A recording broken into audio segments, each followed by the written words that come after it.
Hey, hey, hey, welcome to the Attic Manadad here to talk about Phyrexia. All will be Uno. Everything limited from your pre-release to your drafts. And this set looks to be a spicy one. I am not joined by my brother, Broby1 Kenobi, today, although he may pop in at some point surprise us. So we'll just have to do without his frequent mythic drafter commentary. And we'll just I did the last one without him and you guys liked it, so we'll carry on with that. Let's get right into it. We're going to talk about release dates, the contents of the draft booster, what is in the packs, mana bases and fixing, how big of shenanigans can you get up to in this format, the official archetypes of the format. We'll also talk about, I found a number of what I think are kind of hidden archetypes or build-around type things you can do in the format. We'll break down the removal by color, what spells kill most creatures in each color. We've got combat tricks, what to worry about when your opponents are holding up mana in combat. We've also got my predicted top commons for the set. Some cards I think are traps and constructed plants. This set is very strong. I had to use a broad definition of traps and constructed plants. And then cards at each rarity that I think are Windmill slams. There will be chapter breaks for all of these if you're watching on YouTube, and you can jump right ahead. You want to just see the top commons or whatever. You don't want to sit through the whole breakdown of the set. The idea of these breakdowns is something that, complements the card by card breakdowns that kind of look at more holistically the set as a whole. So here are the release dates. In-store pre-release, February 3rd through 9th. That is tomorrow as I record, February 3rd. So getting this out right on time. I've got MTGO and Arena releasing after the in-store pre-release, so February 7th. Global Tabletop official release, February 10th. In-store launch events, February 10th through 12th. And store championship events, mark your calendars, February 25th through March 5th. Check with your friendly local game store. Okay, so we use draft boosters in limited. What is in the draft booster? Pretty standard for a standard set here. We got one rare or mythic rare at the top of the pack. We got 3 uncommons, and we got 10 commons, one of which, a third of the time, is replaced by a foil card of any rarity. So you can get double rare packs if you get one foil rare in addition to your mythic rare. The official 2-color archetypes of the set. White-blue is artifacts. Blue-black is proliferate control. So blue-black control with a proliferate angle. And you'll notice proliferate is in several colors here in this set. Red-green and black-red use something called oil counters. And I have a meme for that. Ladies and gentlemen, I'm an oil man, you will agree. There's a whole ocean of oil under our feet. No one can get at it except for me. It's a new type of counter. It functions sort of as a resource a lot of the time. Sometimes kind of functions like +1/+1 counters, but there are no +1/+1 counters in the set. We've also got toxic cards, which give poison. If you poison us, do we not die? We've got white-black corrupted, which only wants to get your opponent to 3 poison counters, and then a bunch of your stuff will come online. Blue-red, oil, non-creature spells. Black-green, all about poison. Red-white is equipment themed, and it's going to have a bunch of equipment that comes with a creature attached with a mechanic called Formyrden. And then green-blue proliferates poison, so it's like kind of got a ramp thing and proliferating poison. And I'll get in depth with all of these going forward. But that is the broad overview of what they say are the official archetypes. And we'll talk about whether those are really what you're going to try to be doing in those 2-color pairs, or whether you'll even be playing 2-color pairs. Our fixing, we do have 4 cards for fixing, common or uncommon, in colorless. You've got a Phyrexian Atlas, which is a 3-mana rock. That's basically a manalith, but if your opponent is corrupted, you're going to drain them of life, which is not bad. Prophetic Prism, which we've seen before. Draw a card, filters your mana. Dune Mover, we've seen this kind of design too before. It's a 2/1 that lets you put a land on top of your library, so not card advantage, but it will make sure you hit that 3rd land drop. And it is Toxic 1, so for Toxic synergies, you'll want to be aware of that. Another Toxic synergy 2/1 here is the Mere Convert, and in a pinch, you can tap it, pay 2 life, and add 1 mana of any color. That you may be familiar with is the Phyrexian mana mechanic, where you pay life for mana, which is a very overpowered mechanic, and they've been very careful, but they have put it in this set. We've also got a couple cards that fix in green at common and uncommon. You've got a Thirsting Roots, which can search your library for a basic land, reveal it, and put it into your hand. Or you can use it to proliferate if you don't need that land. And you've got the Armored Scrap Gorger, which is pretty exciting card here. It's an 0/3 mana dork, but when your opponent, or when it has 3 or more oil counters on it, it becomes 3/3. And when it becomes tapped, you can also exile cards from a graveyard and put an oil card on Armored Scrap Gorger. In terms of lands in the set, Terramorphic Expanse is the main one you're going to find. There's a cycle of monocolor lands, like the Fair Basilica or the Autonomous Furnace, which is going to tap for the color. They're the sphere lands, and then you can pay 1, and whatever the color is, sacrifice it to draw a card. So kind of like a slow cycling land. Should actually probably be better than cycling lands in a lot of cases, but it does enter tapped. We've got Mirex, which is a colorless sphere land, but you can tap to add a mana of any color the turn it comes into play. It's a rare. It also makes creatures. Monumental Facade is a land that enters with oil counters, and it just remains colorless. The Seed Core is a colorless tapper, but you can also add a mana of any color to cast Phyrexian creature spells. Phyrexian creature type is enormous. I don't think I did the math on it. I think somebody said like 60 or 70% of the creatures in the set are Phyrexian typed, so pretty solid land for fixing in your Phyrexian creature decks. We've also got the full cycle here, reprints: Blackleaf Cliff, Seachrome Coast, Darkslick Shores, Copperline Gorge, Razorverge Thicket. These are, I think, called the fast lands. Basically, you have 2 or fewer other lands. They come into play untapped, which is good for fast aggro decks. And really in limited, not too bad after that. Also, there's another sphere land here, Mycosynth Gardens, which can filter you and can also clone an artifact. That's also a rare. So really what you're going to look for at common for fixing is your Terramorphic Expanse, and that's it. In terms of lands, gonna have to rely on those artifacts that we saw earlier. All right, so let's talk about some of these archetypes. This is green black, and it is all in on poison. If you poison us, do we not die?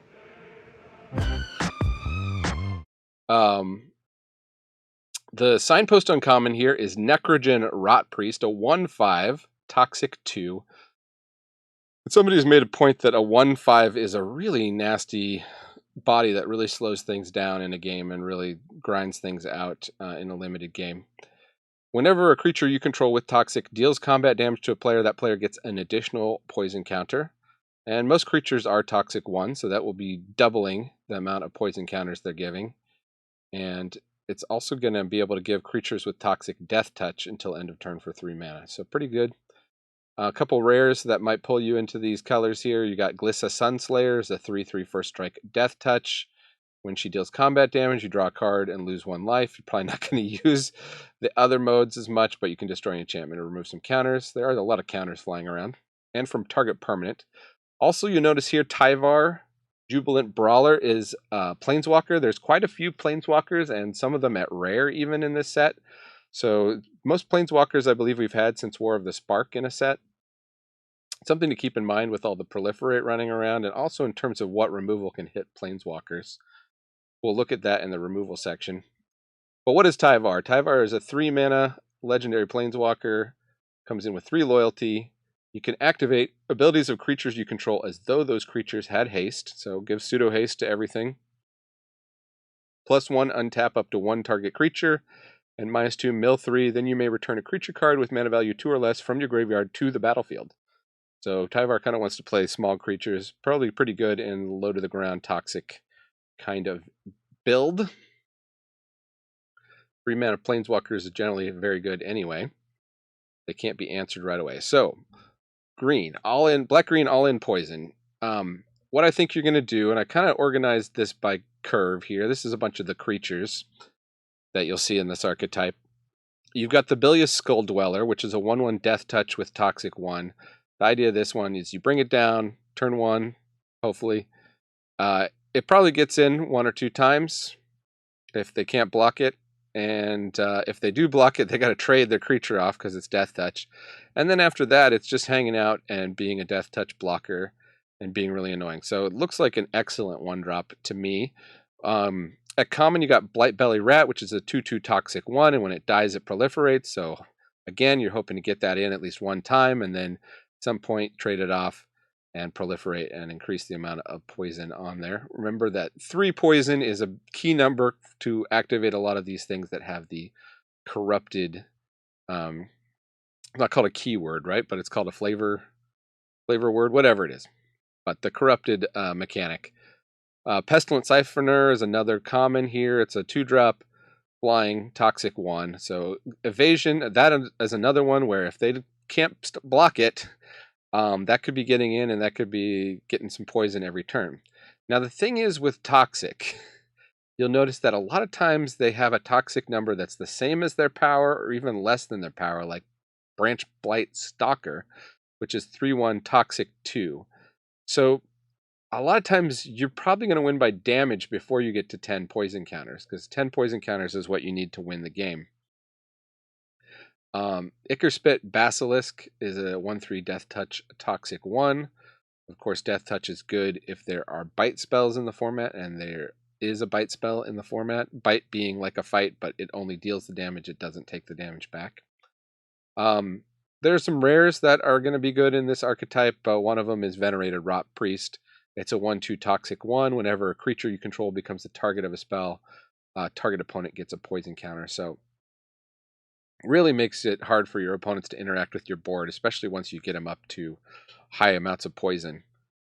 Of course, Proliferate's going to be good. There's a 1/3 reach here, Copper Longlegs, which is going to be good to stop your opponent's toxic creatures. And then at a certain point when it is no longer useful, you can sacrifice it to proliferate for 2 mana. There's the Bone Picker Scourge, which is a 2/2 flyer. And if the opponent has 3 or more poison counters, it gets Death Touch and Lifelink. So it itself is not toxic, but it's going to benefit from the toxic creatures. Stinging Hive Master, a 3/2. When it dies, it creates a 1/1 Might with toxic.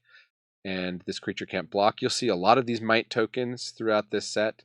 It's a 1/1 white, no, it's colorless artifact creature with toxic 1. So and it can't block.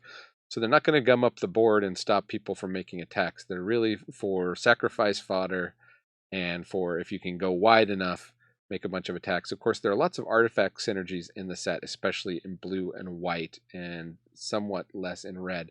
So keep an eye out for those. Uncommon here, Venomous Brutalizer is a 4/4 toxic 3. And when it enters, you can pay 1 and a green, and if you do, proliferate. So hopefully by the time you get up to 6 mana to cast this, you've already got some poison counters down, so getting that extra proliferate. And of course, there are other things to proliferate onto will be useful. Plague Nurse is a 3/4 toxic 2. And this is going to be an interesting one to see how this plays out, because it's got an activated ability. Each other creature you control with toxic gains toxic 1, and toxic does stack.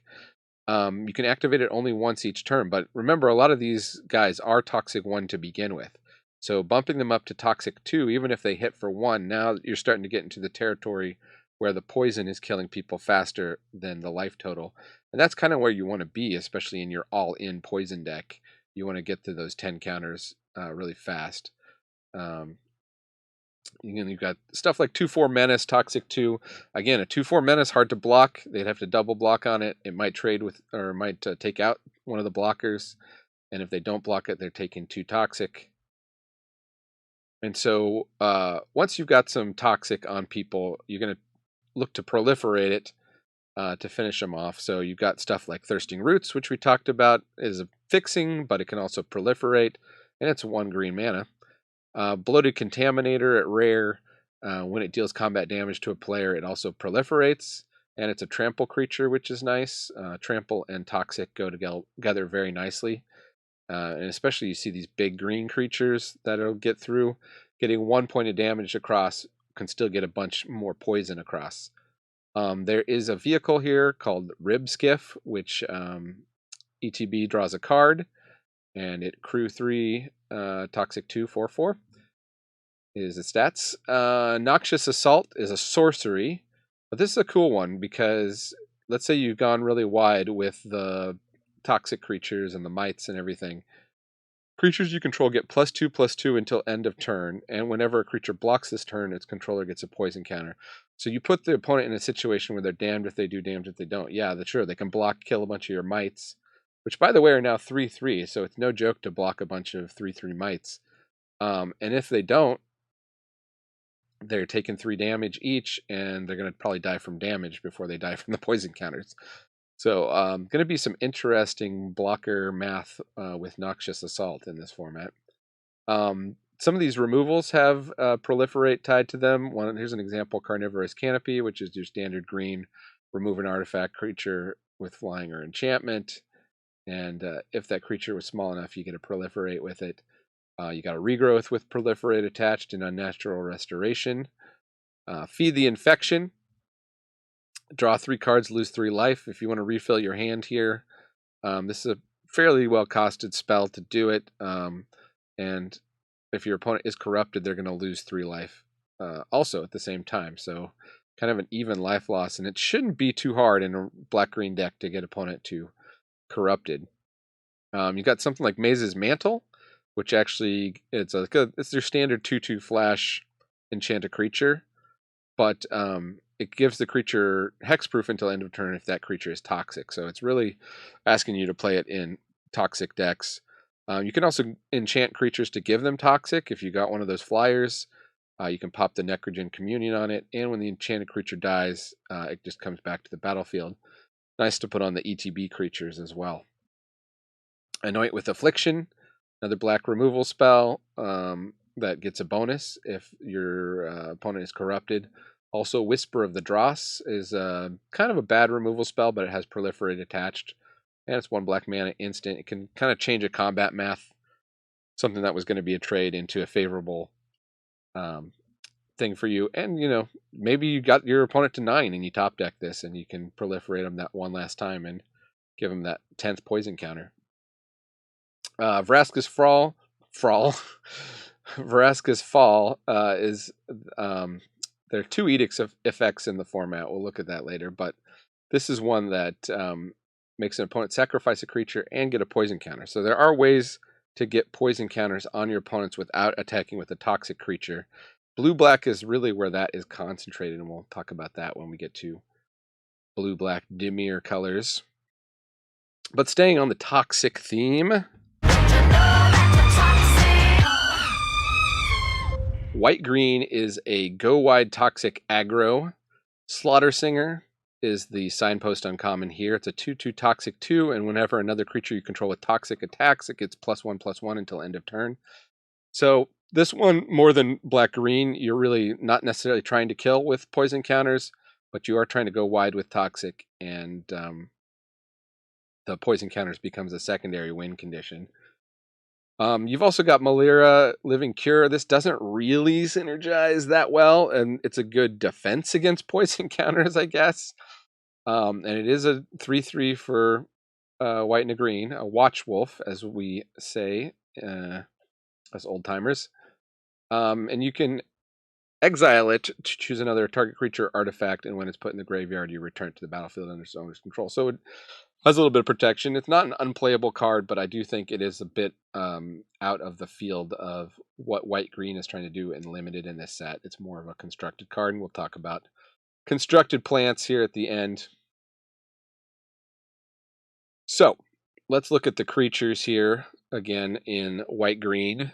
At the 1-drop slot in white, you got a 1/1 Toxic 1 that dies into the 1/1 Toxic 1 Might. Copper Longlegs can proliferate, not itself toxic. You've got a Jawbone Duelist, which is a 1/1 double strike Toxic 1. Now remember, each time it deals combat damage, the player's going to get a poison counter. So with double strike, it's really kind of pseudo-toxic too. You've got Incisor Glider, which is going to get a buff when your opponent is corrupted, and it's going to buff up all your small creatures, well, actually all your creatures. But of course, a big wide army of small creatures getting +1/+1 until end of turn is pretty good. Branch Blight Stalker is the 3/1 Toxic 2, just your basic. This is kind of as close as we get to a vanilla creature in this set. Flensing Raptor is a 2/2 flying Toxic 1, so the evasion, of course, is very good. And when it enters the battlefield, another creature you control with Toxic gets +1/+1 and gains flying. So it's going to enable one of those smaller ones that you cast before it to fly up in there and get a hit in also. So gets you well on the way to the corrupted bonuses. Infested Flesh Cutter is an equipment that will give +2/+1 and also leave behind 1/1 Mites with Toxic 1. Again, pop that on a flyer. White has these flyers here, which is worth always good and limited, but worth taking an extra look at here, I think, in this set. Plague Nurse. We looked at this one before. It gives the creatures with Toxic an additional Toxic 1. And that does stack. Porcelain Zealot. At the beginning of combat on your turn, target creature you control gets +1/+1 until end of turn. If that creature has Toxic, it gets +2/+2 until end of turn.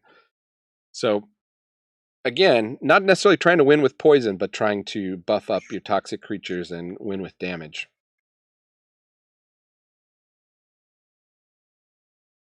Refresh the old throat here. Indoctrination Attendant, 3/4 Toxic 1. When Indoctrination Attendant enters the battlefield, you may return another permanent you control to its owner's hand. Could be a land, so you can kind of get a little bit of a land bonus out of this if you've got something to do with that extra mana, and it's going to make a might when you do that. You can also loop these guys, and I do think that that will be a strategy to try to get a couple of these guys in a deck and just bounce one, play one, bounce one, play one. Every turn, make a might. Kind of expensive. 4 mana, make a might every turn, but it does become sort of a late game inevitability with some of the other cards, as you'll see. Charge of the Mites is white removal, plus it could also help you go wide if it doesn't work out. So nice flexibility on that one. Basilica Shepherd is another go wide here. It's a 3/3 flyer that brings along 2 Might friends with it. And once we go wide and lay some poison on our opponent, we're going to want to proliferate with things like Thirsting Root. Adaptive Spore Singer has a proliferate option. Also can give a creature +2/+2 in vigilance. Contagious Vorak. This is going to be the mythic common of the set. It's looking like it's a 3/3 for 3. And you look at the top 4 cards of your library when it ETBs, and you can reveal a land from among them and put it in your hand. So it's a 3/3, probably draws you a land. But if you don't want a land, or you didn't draw a land, you proliferate. So very good. Solid body and solid ability. I mean, the 3-drop slot in green is really stacked here. We've also got Viral Spawning, which is make a 3/3 Phyrexian Beast token with Toxic 1, and it has what's essentially flashback. Once your opponent's corrupted, you can play it again and make another one. So pretty good. Only flashback in the set, I think. They're doing some experiments with one-off keywords here in standard sets. It'd be interesting. Cankerbloom has a proliferate option, in addition to being artifact and enchantment removal. Infectious Bite, as I mentioned before, is a bite spell that also leaves behind a poison counter. You've got Complete Devotion, which is going to give +2/+2, and if the creature has Toxic, you draw a card, which is pretty darn nice, and this is definitely the deck you want to be running that in. Maze's Mantle we talked about. Here's a good one. Plated Onslaught, affinity for artifacts, but don't worry. I mean, you're going to have artifacts because you're going to have 1/1 Might, so think about that. So this is probably not ever going to cost you 5. and most of the time it's going to cost you 4 or less, which is kind of what you usually pay for this effect. Creatures you control get +2/+1. If you can get a huge Might Army, this is like a 2 mana pump your whole team +2/+1. This is a definite finisher in this deck, and maybe some of the other decks too. I'm definitely keeping an eye out for Plated Onslaught. And of course, Noxious Assault we talked about is sort of the green complement to that. Creatures you control get +2/+2 until end of turn. And whenever a creature blocks, its controller gets a poison counter. If you do get your opponent corrupted, another finisher could be this Phyrexian Angel, which is a 4/4 flyer. And with corrupted, it has double strike. We talked about the Brutalizer, 4/4 Toxic 3 with a proliferate ETB ability. Okay. So that's the way to deal poison with creatures. Let's also look at the way to deal it with spells, which is sort of where blue-black is sitting. In the middle here, we've got the Signpost Uncommon for this. It's a 2/1 flying Toxic 1, and when you proliferate, you can return it from your graveyard to your hand. So nice little value creature. I mean, this thing, if it goes unanswered, definitely gets your opponent low on life / high on poison, and can really just swing a game. It is a 1 toughness creature, and we'll see there are some ways to deal with 1 toughness creatures, especially in red in this set. So that's something to keep in mind in terms of how you value it, but I still think it's a pretty good uncommon that, well, you're definitely going to want as many of these as you can get if you are in blue-black. We got the Venser Corpse Puppet at rare, and also the Kaido Dancing Shadow at rare. Let's look at Venser first. This is a 1/3 lifelink Toxic 1, and when you proliferate, you get a legendary 3/3 colorless Hollow Sentinel, Phyrexian Golem artifact creature token. I wish they could make these tokens a little more simple. And you get target artifact creature you control gets flying and lifelink until end of turn. So 1/3 lifelink Toxic 1, and it shouldn't be too hard to proliferate, so you're probably going to get a 3/3 body with it, and oftentimes that body is going to be flying and lifelink. Pretty darn good. Kaido Dancing Shadow is another one of these rare planeswalkers here. Whenever 1 or more creatures you control deal combat damage to a player, you may return one of them to its owner's hand. If you do, you may activate loyalty abilities of Kaito twice this turn rather than once. So clearly a ninja enabler, but there are some ETB abilities that you can abuse in the limited in this set. We'll take a look as we go through on those. The +1 up to 1 target creature can't attack or block until your next turn. And remember, you're potentially activating that twice. 0 is draw a card. And -2 is make a 2/2 colorless drone artifact creature token with death touch, and when this creature leaves the battlefield, each opponent loses 2 life and you gain 2 life. That's traditionally a very good stat. That's the little drain 2, gain 2, and a 2/2 body. Also not to be overlooked, Kaito's abilities there. Alright, so let's see what we're doing with control. Control, not my super specialty, but I play it more than my brother, who's the mythic level guy. He's the aggro guy. So let's see. We got counter spells. We got Bring the Ending. This has been a pretty good spell, even in constructed here. Bringing this setup of 2 mana counter spell unless its controller pays 2. And if you get corrupted, the spell is just straight up countered. So definitely a card to look at for this. And then I think the general thinking with these kind of spells in limited now is that can replace a 2-drop. You can just hold it up and counter your opponent's 2-drop or 3-drop. And that's a worthwhile thing to be doing in blue. Blue does not have a lot of ways to interact, so I think maybe the counter spells will be a bit higher if you're in a blue deck than a normal limited set. We'll talk about that a bit more in the removal section. But moving on, we got another counter spell here. Reject Imperfection, counter target spell. So just a straight up cancel, and if the spell's mana value was 3 or less, you get a proliferate trigger. And you can proliferate even if there are no counters to proliferate on for some of these things, like skipping ahead at a card here. Oh, sorry, not that card. Well, there's one, I think maybe on the next page, where each time you proliferate, you're going to drain your opponents for 2. You can also get the poison, the corrupted poison thing rolling here with Prologue to Phyrexia, where each opponent gets a poison counter and you draw a card. So 1 and a blue instant. Infectious Inquiry will draw you some cards and give your opponents a poison counter. Drawn an Ichor can remove most of the creatures in the set. We'll talk about that later. And that has a proliferate trigger just attached to it, which is nice. Feed the Infection we talked about has a corrupted bonus there. Sheoldred's Edict, here's the other Edict effect next to Vraska's Fall.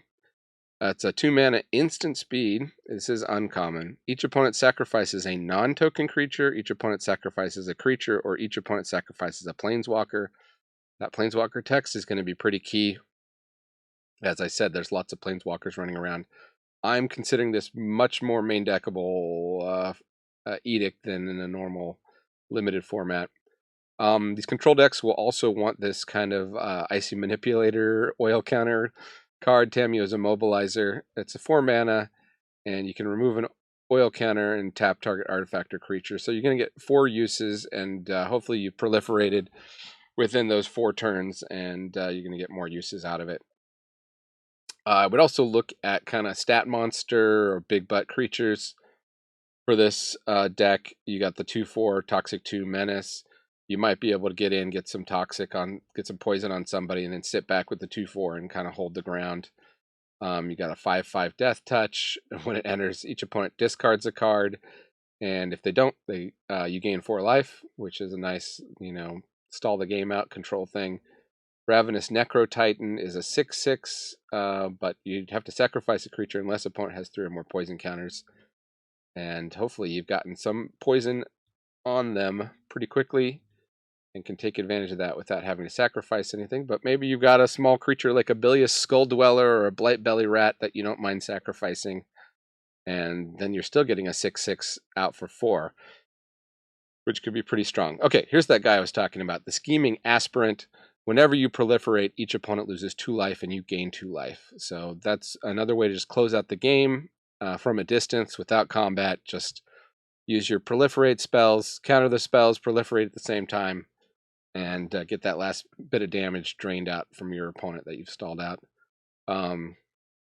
Another creature I would look at in the 1-drop slot here is the Glistener Seer. It's an 0/3, so it's going to be able to block early on, and then it's going to be able to scry a bunch, which is, of course, always good. You got the Chrome Prowler. If you're holding up a counterspell and they don't do anything, you can drop this 3/2. You can also use this to eat one of their small creatures that comes in, or trade. You got the Meldweb Curator, which is a 3/4 that's going to put an instant or sorcery from your graveyard on top of your library, so you can just loop those counterspells and play them again, which can be something that triggers scoops on Arena. Maybe people shouldn't scoop to that, but it can be very demoralizing, and I've definitely seen scoops when people are like, oh no, I gotta fight through another counterspell. Experimental Augury, another one that's good to hold up, and it's got a proliferate trigger. It's a look at 3, pick 1 instead of a look at 4, pick 1. That's kind of your trade-off for the proliferate trigger in this. The instant speed, of course. Serum Snare, bounce a creature, and if it was mana value 3 or less, you can proliferate. Thrumming Bird, this is a reprint, but it wasn't called a Phyrexian bird horror before, but now that creature type has been amended. 1/1 flyer, when it deals combat damage, proliferate. So once you've got a poison on opponent, this is just a 1/1 toxic 1, essentially. Mesmerizing Dose, this is kind of your premium blue removal. It's the standard freeze spell, and it has a proliferate attached to it. Gitaxian Anatomist can come, it's a 2/5, so another of these creatures, like control type creature bodies with a big butt, and if you want to have an enter tapped, you can proliferate, so there's another possible proliferate trigger there.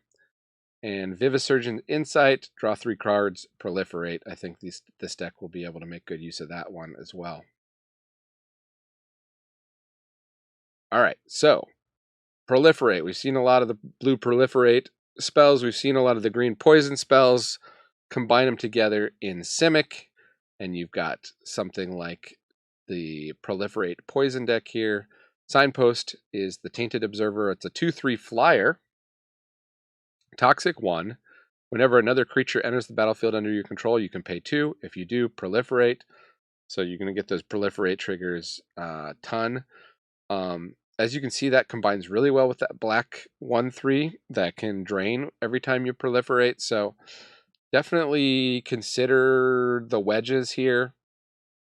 There's a lot of overlap in terms of synergies in the wedges and the Sultai colors here. I think there could be some decks in that. We'll talk about that more in 3-color and monocolor and 5-color good stuff and how that might work in the format later in the hidden archetype section. Rare that might put you into this deck here is Azuri, Stalker of Spheres. When it enters the battlefield, you may pay 3. If you do, proliferate twice. And whenever you proliferate, draw a card. So, classic Simic here. Of course, there's no +1/+1 counters in the set. However, we do have oil counters. We got the Glistener Seer or something like the Rustvine Cultivator, which can use an oil counter to untap a land. So it's kind of a slow ramp. Unctus, you do have to get the oil counter on it first. It doesn't come in with it. Unctus's Retrofitter is a toxic creature, and when it enters up to 1 target artifact you control becomes an artifact creature with power and toughness for 4/4 as long as it remains on the battlefield. And there are a lot of artifacts running around. Branch Blight Stalker is a 3/1 toxic 2. We've seen that one. We've seen the Plague Nurse. I don't know if we've seen Tyrannix Atrocity. It's a 4/4 haste toxic 3. Again, another possible finisher. If your opponent makes a big swing, you can crack back hasty style. Kind of unusual to see haste in green, but I guess maybe they're giving that to green a little bit more. I saw that on the Planeswalker also. Tyvar. Evolving Adaptive. So there's a, I think it's called Experiment 1. There's a famous creature that's like this 0/0 or a 0/1 that gets +1/+1 counter each time that creature with greater power or toughness comes in. So this is kind of the pseudo +1/+1 counter type thing I was talking about. This is going to get an oil counter, and it gets +1/+1 for each oil counter on it. So similar thing with the Trawler Drake. It's a 1/1 flyer, but it's going to get +1/+1 for each time the oil counter gets put on it. And if you're proliferating a lot, including when you cast a non-creature spell, you can put an oil counter on it. So that thing could grow out of hand pretty quickly if you can't deal with it. Kind of a top-end card, Watchful Blisterzoa, 4/4 flying, enters the battlefield with an oil counter, and when it dies, you draw cards equal to the number of oil counters on it. So if that sticks around long enough to proliferate on a couple times, it becomes a real nasty thing to try and remove because it's going to just refill your opponent's hand. Prologue to Phyrexia, we talked about, given that poison counter, drawing a card. You got stuff like Paladin of Predation, and this is a 2-card combo here with the next card, Aspirant's Ascent. This is a toxic 6 creature. First of all, it can't be blocked by creatures with power 2 or less, which is already kind of a nasty aggro ability. But imagine giving it +1/+3 and flying. So you've got a 7/10 toxic 6 coming in. That could be, if they're at 4 poison, which is, not that far from the corrupt kind of threshold that a lot of stuff is built around, it seems like, is designed around. This thing can just finish somebody off. Will definitely happen in the format. Okay, so a lot of the proliferate cards we've seen already: Experimental Augury, Serum Snare, Longlegs, Thrumming Bird, Borsinger, Vorak, Reject Imperfection, Gataxian Anatomist, Thirsting Roots, Infectious Bite does a poison counter, Expand the Sphere. There's a 4-mana sorcery. Look at the top 6 cards of your library. Put up to 2 land cards from among them onto the battlefield tapped, and the rest on the bottom of your library in a random order. If you put fewer than 2 lands on the battlefield this way, proliferate a number of times equal to the difference. So I'm not sure how often you'll trigger that, but you will have that option. 4 mana, proliferate twice. And then the Vivisurgeon's Insight will also be good in this deck. I think this deck will be able to play some of the bigger spells and creatures because of the ramp abilities in the green colors. Okay, so White-black is corrupted, and it has maybe the best uncommon here, the Vivisection Evangelist. It's a 4/4 Vigilance, and if you have corrupted an opponent with 3 or more poison counters, you're going to destroy target creature or planeswalker an opponent controls when it enters the battlefield. So, creature that blows up another creature, always good. Essentially, the a 4/4 Vigilance Chupacabra, Ravenous Chupacabra. Also, we got a nice rare in this color pair here, a 3/4 Battle Cry. Ria Ivor. At the beginning of combat on your turn, the next time target creature would deal combat damage to 1 or more players this combat, prevent that damage. If damage is prevented this way, you create that many 1/1 colorless Phyrexian Might artifact creature tokens with Toxic 1. So, Battle Cry, of course, gives bonus to a creature for a +1/+0 for each other attacking creature. So your little Might army is going to be huge, and they're also going to be dealing a lot of toxic. We've also got Kaya, Intangible Slayer. It's going to be a little bit of an intense mana cast here with 3 white, white, black, black. I don't know how often you're going to see this one played. It does come down with 6 loyalty. It is hex-proof, which means even some of the Planeswalker removal is not going to hit it, but that Edict effect will hit it, of course, as long as it's the only Planeswalker your opponent has on the board. I mean, if they have more than one, you're in deep trouble already, right? Has a +2, so potentially 8 loyalty the turn it comes into play. It's going to drain and gain 3. 0, draw 2 cards, and each opponent may scry 1. Okay. And -3, exile a creature enchantment. If it wasn't an aura, you create a token that's a copy of it, except it's a 1/1 white spirit with flying in addition to its other types. But they can't figure a way to make that work with auras.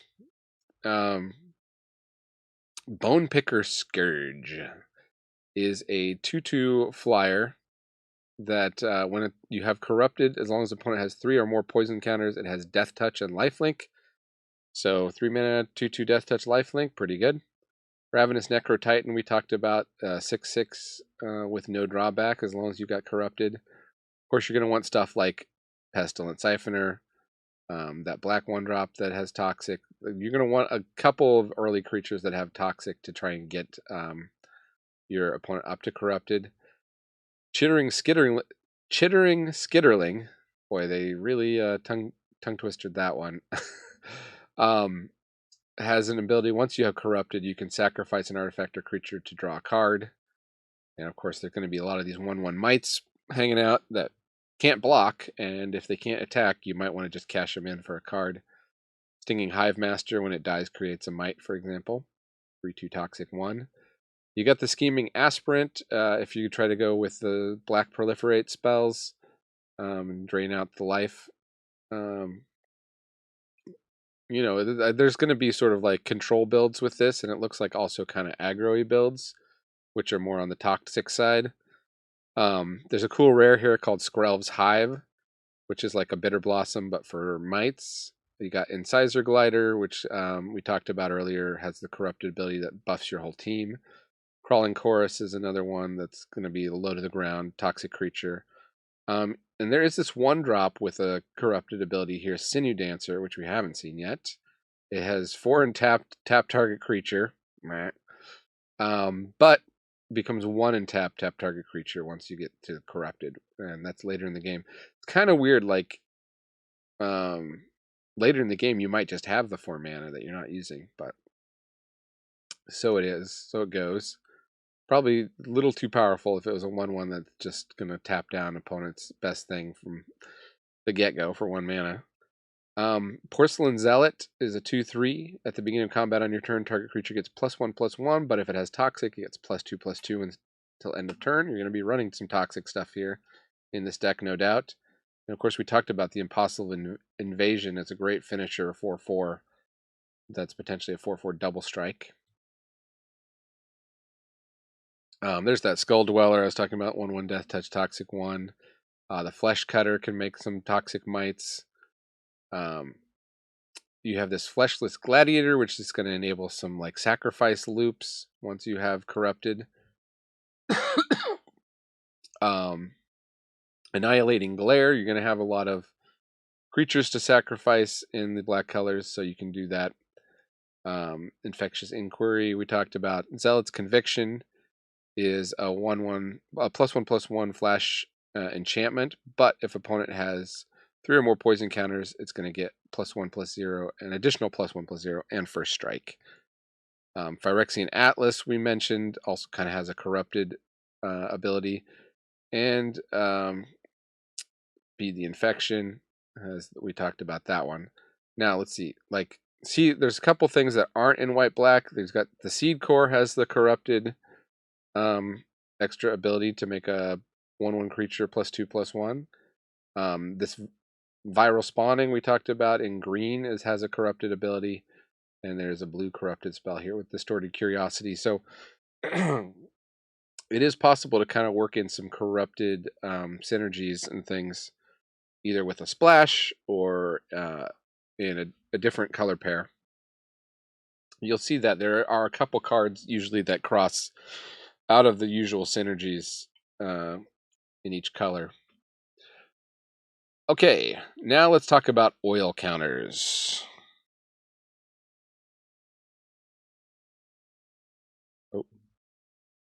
Oil counters. Ladies and gentlemen, I'm an oil man, you will agree. There's a whole ocean of oil under our feet. No one can get at it except for me. Leave a comment. Are these memes funny or annoying? Signpost Uncommon here. It's 6 mana, 5/5. Pretty rough, it would seem like, but it's going to cost 1 less for each permanent you control with oil counters on it. So you're going to have a couple of those. And it is Vigilance, and it's going to deal 1 damage to each creature your opponents control. And we've seen how there are a lot of 1/1 mites running around, if not also other 1 toughness creatures. So could be pretty devastating. Clearly, you're going to want to ramp a little bit in these colors.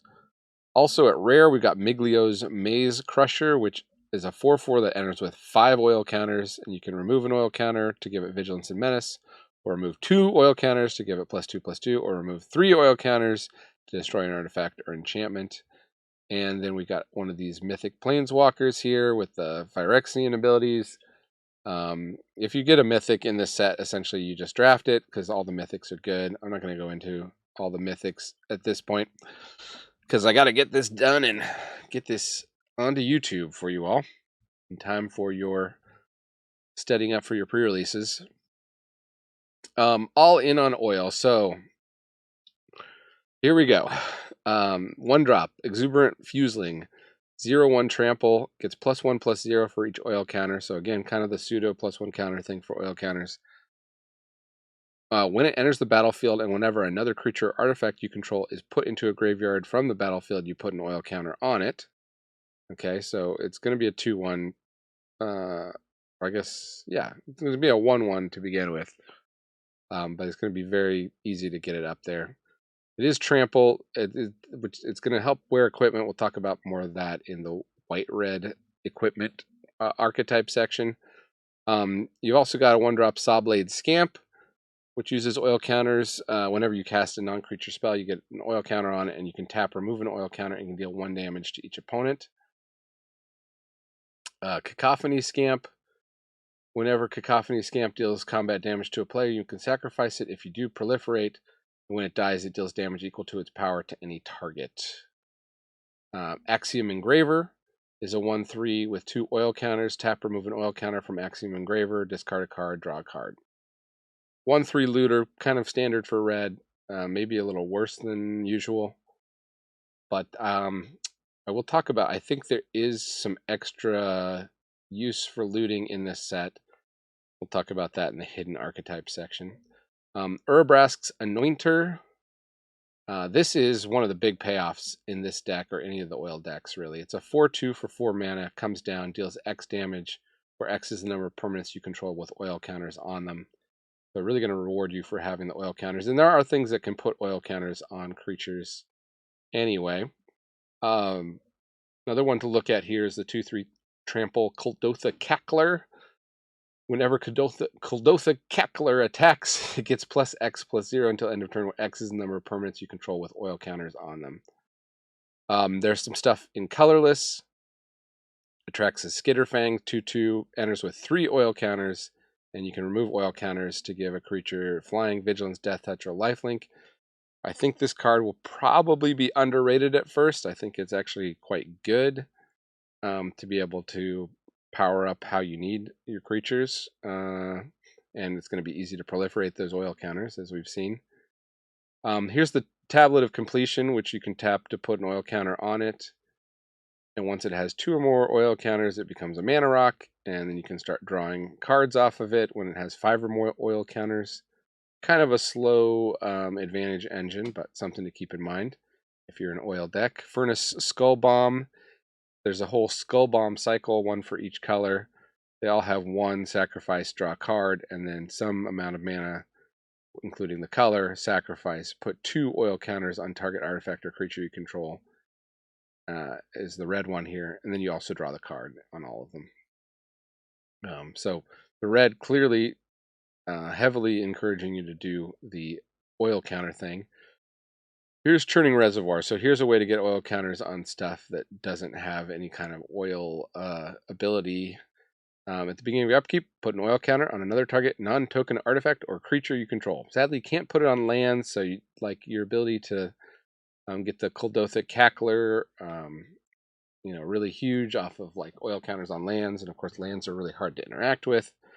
But maybe some non-token artifacts or creatures will be hard to interact with as well. As a 2 and tap, create a 1/1 red Phyrexian Goblin creature token. Activate only if an oil counter was removed from a permanent you controlled this turn, or a permanent with an oil counter on it was put into a graveyard this turn. As you can see, a lot of these oil things have ability to remove the oil from them. We've got the Furnace Strider, which comes in with 2 oil counters, and it has a remove an oil counter from Furnace Strider. Target creature you control gains haste until end of turn. So essentially, it's a 4/5 haste, still has an oil counter on it, can still give haste. Possibly an underrated card. For the 5 toughness is no joke. Although there are 2 red removal spells that hit 5 toughness creatures, so just keep that in mind. We got Magmatic Sprinter. This is a weird card. 3 mana, 3/2 haste. When it enters the battlefield, you put 2 oil counters on an artifact or creature. And at the beginning of your end step, you return it to its owner's hand unless you remove 2 oil counters from it. So you can keep it on the board 1 turn, but otherwise it's really more an engine for putting oil counters on stuff than it is anything else. But I guess the ability to be a creature could also be useful. This card is really hard to evaluate. It'll be really interesting to see how it plays in the oil decks. The early word from people who've been testing the set out is that oil is kind of for real, and oil aggro decks are really good, so maybe that's a part of it. We got Rustvine Cultivator, more the green green side of the red-green all-in oil deck, and that is, we talked about a way to ramp and use the oil counters. We got the Predation Steward, which enters with 2 oil counters, and you can 3 and tap, remove an oil counter from it. Target creature gets +2/+2. Activate only as a sorcery. Womp womp. But then again, it is a 2/2 with upside, so a bear with upside. Probably always playable in these decks. Of course, you'd rather have the uncommon Armored Scrap Gorger. We talked about how cool that one is. Cankerbloom, Adaptive Spore Singer, Courageous Vorak, all real solid cards here. Free from Flesh, I guess I had Furnace Skull Bomb twice there. Titanic Growth, not sure exactly why I put this other than, this, there's Trample in these colors, and if this is an aggro deck, Titanic Growth is probably going to play some kind of part. It is a common here, +4/+4 for 2 mana, instant speed. Definitely going to be a way to just tempo out your opponents pretty quickly. If you're playing slower, you got to expand the sphere. We talked about that one. Incubation Sac, again, another slower card. 1 mana, enters with 3 oil counters, but once it gets rolling, right, 4 and tap, remove an oil counter, create a 3/3 colorless Phyrexian Golem artifact creature token. So you can do that 3 turns in a row and put 9/9 of power across 3 bodies on the field. I guess if I was evaluating this from my brother's perspective, he would really like this card. He was one of the ones who knew that card from Kamigawa with the 2/2 Scry 3. The 3 2/2s and the Scry 3 was really good. So I guess using his metric, this is probably going to be an underrated card. We'll see. It is quite slow. Maybe you don't want it in your aggro decks. I mean, you definitely don't want it in your aggro decks, but maybe you can pull it off in your slower decks. Your slower oil decks that are sitting there getting that oil value. Ladies and gentlemen, I'm an oil man, you will agree. There's a whole ocean of oil under our feet. No one can get at it except for me. Finally, Lattice Blade Mantis is a 4/3 for 4 with 2 oil counters, and you can remove an oil counter from it, and if you do, untap it, it gets +1/+1. So kind of attacks as a 5/4 Vigilance. Could be interesting. Probably not a very high pick, though.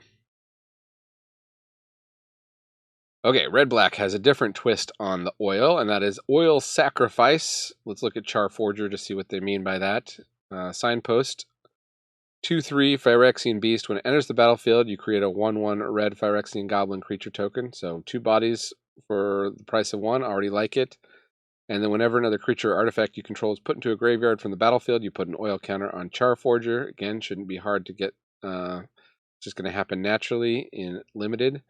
And then once you get 3 of those, you can remove them, exile the top card of your library, and play that card this turn. It's an Impulse Draw. I heard the point made that it's pretty good with Impulse Draw. It costs no mana, so you're going to have all your mana open for whatever you impulse off the top of your deck. Hopefully you'll be able to play it. Maybe it'll be a Cathek Crucible Goliath, a 4/4 Phyrexian Beast for 4, and at the beginning of your end step, you may sacrifice another creature. If you do, reveal cards from the top of your library until you reveal a non-legendary creature card with lesser mana value. Put it onto the battlefield. Put the rest on the bottom of your library in a random order. So, I guess it has to be a card with lesser mana value. I mean, it's still a 4/4 that lets you cash in, like, if something of yours gets frozen down by, like, the blue enchantment or something. And there's also a white pacifism type enchantment in this format. So at the very least, you're going to get some value out of it there. But I don't know if it's a strong pull into this color. However, this color does look pretty strong, even if you don't have a rare here. You got stuff like Exuberant Fuseling, which has whenever another creature artifact you control is put into a graveyard, you put an oil counter on it. So it's going to grow as you sacrifice things. It's also a cheap creature to sacrifice itself. Maybe not as fun to sacrifice as Cacophony Scamp, that when it dies, it's going to deal its power to any target. Chimney Rabble comes in with an extra body. And of course, these little extra 1/1 Phyrexian Goblins are going to be good sacrifice fodder. There's also like stuff that destroys an artifact, like Lethal Demolition. But if you destroy your own artifact, you get 3 1/1 red Phyrexian Goblin creature tokens. So you can get a bunch of sack fodder. For the price of 2 cards, you can get 3 goblins. Something to consider.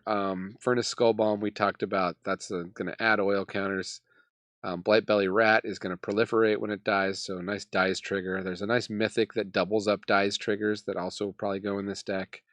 Of course, for removal, this deck is going to make the best use of Annihilating Glare of any deck because it's going to have creatures it wants to sacrifice. There's Vat of Rebirth to bring your stuff back.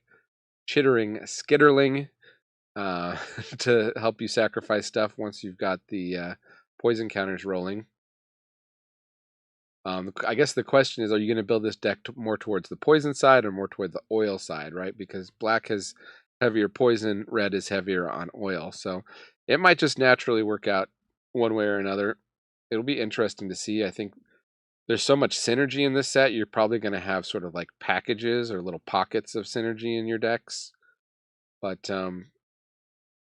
let's look at Churning Reservoir. At the beginning of your upkeep, put an oil counter on another target non-token artifact or creature you control, and then 2 and tap, create a 1/1 Phyrexian Goblin. We saw this before, but in this deck, of course, you're going to be able to activate that second ability a lot easier because you're going to be putting stuff in graveyard more often, which is when you can activate it. Necrosquito has when an artifact or creature is put into a graveyard ability where it gets an oil counter, and it's going to get +1/+1 for each oil counter.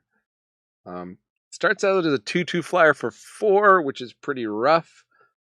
So you probably want to have some way to grow it, but this is the deck for it. If it's a card that's played, it'll probably be the best in this deck. Of course, Urabrass Anointer is a really big one for oil payoffs. We've got the Ravenous Necro Titan. You're probably going to not care about sacrificing one of your 1/1 goblins, so paying 4 for a 6/6, pretty good. Koldotha Cackler, going to benefit from all the permanents with oil counters on them. Of course, you have proliferate things like Drowned Ichor. There's this Ichor Plate Golem, which is whenever a creature enters the battlefield under your control, if it has 1 or more oil counters on it, you put an oil counter on it. So it's going to give you extra oil, and then creatures you control with oil counters are going to get +1/+1. This is sort of the oil lord. You can play in any of your oil decks. Maybe a surprisingly high pick.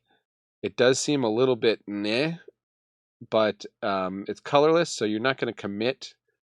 So maybe in the earlier packs you can take this higher. It looks like you're going to end up in an oil deck, even if you don't know what the colors are exactly.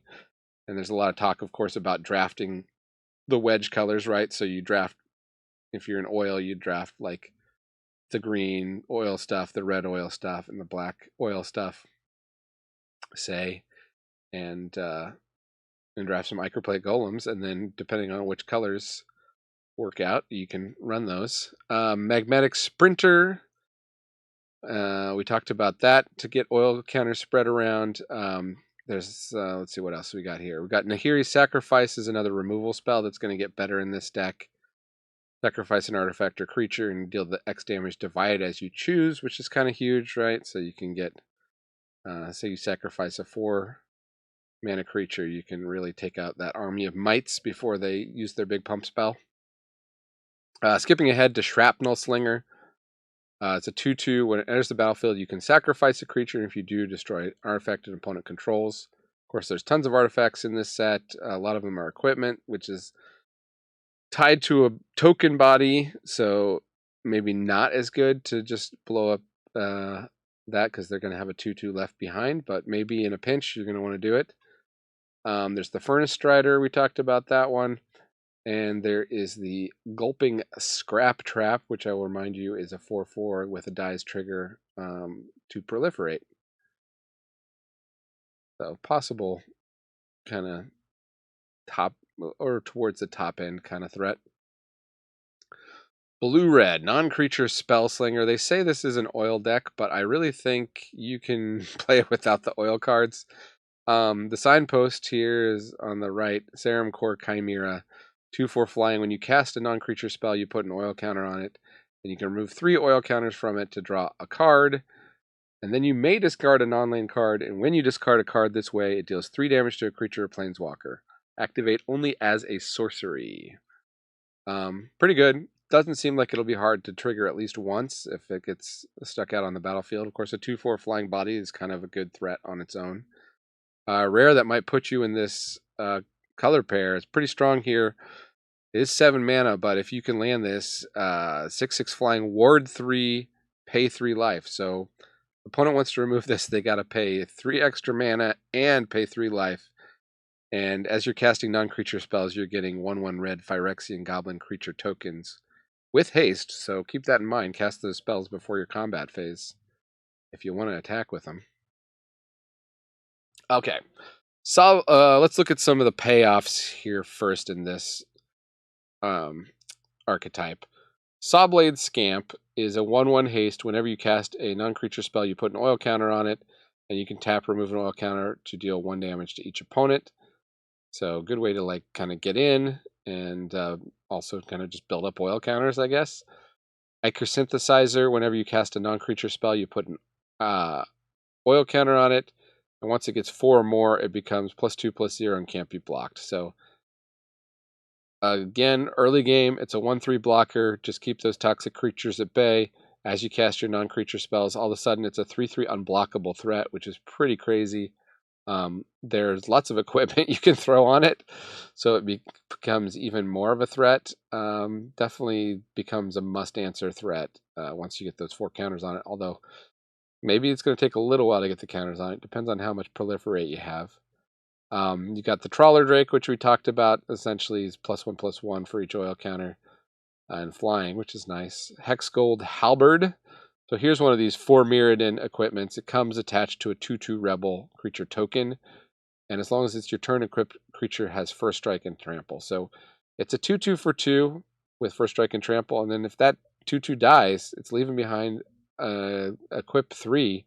You have a creature First Strike and Trample. Not the best. Like the equip costs are a little overcosted on these things, but still. Not a bad value. People are kind of down on the equipment deck. I am skeptical. I think there probably is a good way to build it, but we'll see. We've got the Barb Batterfist is another 4 Mirrodin equipment, which gets +1/-1. So it's going to be a 3/1 creature. And the equip is only 1 mana. So again, if you have stuff that benefits from equipment, that's a good one. And of course, so these are creatures, but they're also going to trigger or proc all the non-creature spell trigger things in this set. That's why I'm putting them here. There is 1 blue for Mirrodin equipment. It's at rare. Blade of Shared Souls. It's kind of a weird build-aroundy thing, but you might run it in this deck. Whenever it becomes attached to a creature, for as long as Blade of Shared Souls remains attached to it, you may have that creature become a copy of another target creature you control. So there are a lot of bombs in this set. If you want to make a second bomb after you cast your first bomb, because you somehow haven't won the game already, it's a little bit of a win more card, but there it is. Spirant's Ascent, we talked about this one, +1/+3 in flying. Just a cheap instant speed spell trigger. Nahiri Sacrifice removal with a spell trigger. Barb Batterfist, I apparently put this on twice. Blazing Crescendo. This is a cool spell. It's Impulse Draw with a combat trick stapled onto it. I think this is going to be one of the top commons in red. And especially if the format is aggressive, this is going to be a great one. And this is going to be kind of a way to just chain together a bunch of spells and kind of storm off with this deck. You got the Atmosphere Surgeon. Whenever you cast a non-creature spell, you put an oil counter on it, and you can remove an oil counter to give a creature flying until end of turn. Maybe good for some of the big red ground creatures. And then we saw the Meldweb Curator earlier, of course, a 3/4 that's going to buy back your best instant or sorcery in your graveyard. Pretty good. And, sometimes there's shenanigans to do with those things. Although I don't believe there's an artifact that can bring back creatures, but I don't believe, there's a 5 mana black spell that can bring back a creature from the graveyard. So you can kind of loop it, I guess. Archetypes. Blue-red non-creature spell slinger. Let's continue and look at more spells. Experimental Augury, Thrill of Possibility. This kind of thing is just bread and butter. This blue removal, Mesmerizing Dose, is non-creature spell. Serum Snare, Tamio's Logbook, Surgical, all the spell bombs. You could even play off-color spell bombs in this, right? Because this 1 sacrifice, so it's just like a 2 mana, proc all your non-creature spell stuff, draw a card. Tamio's Immobilizer, somewhat of a removal spell. That's a non-creature spell also. Distorted Curiosity, Bring the Ending, so any of these counter spells, of course. Prologue to Phyresis, Free from the Flesh is a combat trick with oil counters, and you got Vivisurgeon's Insight, draw 3 cards, proliferate. Just the standard non-creature spell stuff, but you are going to want to have those payoffs. It's going to be the usual red-blue thing. So frustrating in Dominaria United. You want to draw the right halves of your deck, right? You want to draw the half of spells and a hand half of the creature payoffs that make them work.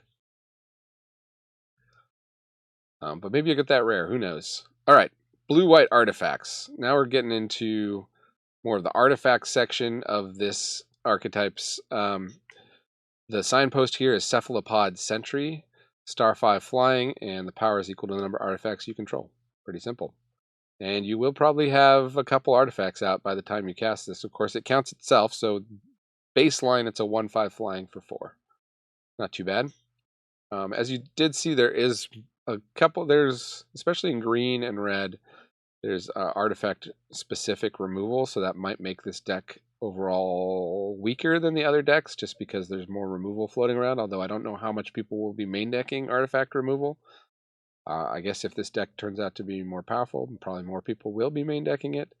We've also got Malcator Purity Overseer.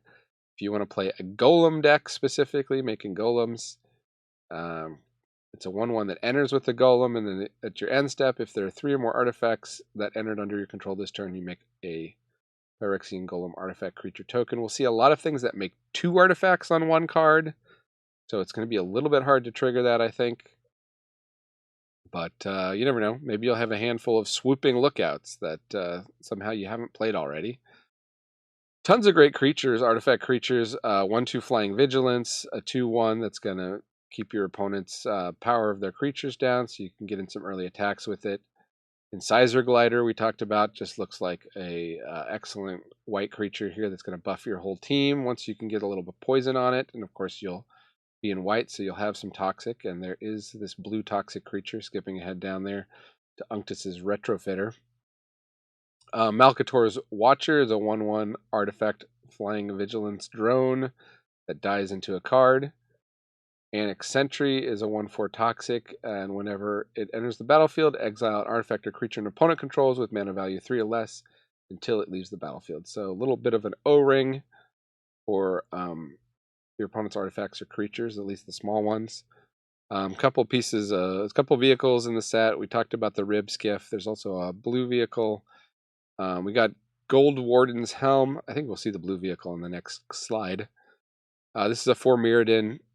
So essentially a 2/3 for 3, and then it's going to leave behind equipment that equips for 2. And of course, you maybe don't mind in this deck if you have equipment left behind, because you have stuff like Orthodoxy Enforcer, which is a 4/4 vigilance as long as you control 2 or more artifacts, which you almost definitely will in this set. There's a 4-drop Transplant Theorist, Chrome Prowler we talked about. I should say on the Transplant Theorist, jumping back here for a second, that does have an ability whenever it or another artifact enters the battlefield under your control, you draw a card, then discard a card. You can loot, essentially. So I think it's going to be probably at its strongest in this deck, although that's not a bad ability in a control deck either. You got this Veil of Assimilation. I'm kind of down on this card, but if it works, this is the deck for it here. Whenever it or another artifact enters the battlefield under your control, a creature you control gets +1/+1 and gains vigilance until end of turn. Charge of the Mites. Here's one of those cards that creates 2 artifact creatures. In this case, 2 Mite tokens. Tamiel's Logbook is going to be a card draw engine, probably pretty cheap to draw, and so this will probably be the deck for it. And it's also an artifact itself, pretty cool. Meldweb Spider is a 5/5. This is the other vehicle here.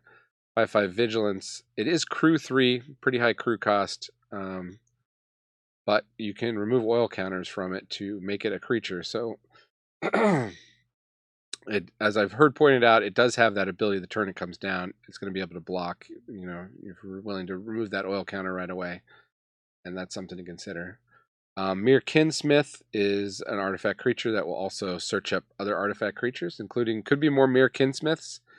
I think there's definitely, you can put together a Mere package in this deck where you chain together a couple Kinsmiths and something like a Mere Custodian, and just drop artifact after artifact and get all your artifact triggers.